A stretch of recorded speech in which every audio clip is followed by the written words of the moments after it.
சுங்கச்சாவடிகளில் ஃபாஸ்டாக் முறையால் 20,000 கோடி ரூபாய் மதிப்பிலான எரிபொருள் சேமிக்கப்பட்டுள்ளது என்று மத்திய மந்திரி நிதின் கட்கரி தெரிவித்துள்ளார். சுங்கச்சாவடிகளில் கட்டணம் ரொக்கமாக வசூலிக்கப்படுவதால் வாகனங்கள் நீண்ட வரிசையில் காத்திருக்க வேண்டியுள்ளது. இதனால் எரிபொருள் செலவும் அதிகரிக்கிறது, நேரமும் வீணாகிறது.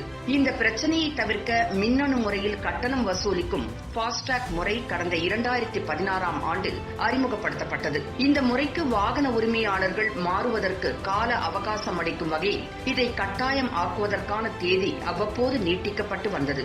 இதற்கிடையே கடந்த 15ஆம் தேதி நள்ளிரவில் இருந்து நாடு முழுவதும் ஃபாஸ்டாக் முறை கட்டாயம் ஆக்கப்படுவதாக மத்திய தரைவழி போக்குவரத்து அமைச்சகம் அறிவித்திருந்தது.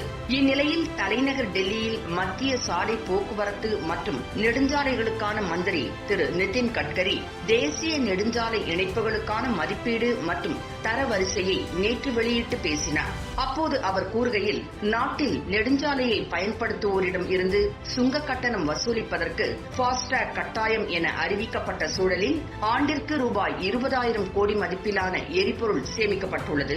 மொத்த சுங்கச்சாவடிகளில் 80% அளவிற்கு காத்திருப்பு நேரம் 0 என்ற அளவில் உள்ளது. ஃபாஸ்டாக் கட்டாயம் என்ற அறிவிப்பை தொடர்ந்து சுங்க கட்டண வசூல் 80%லிருந்து 93% அதிகரித்துள்ளது.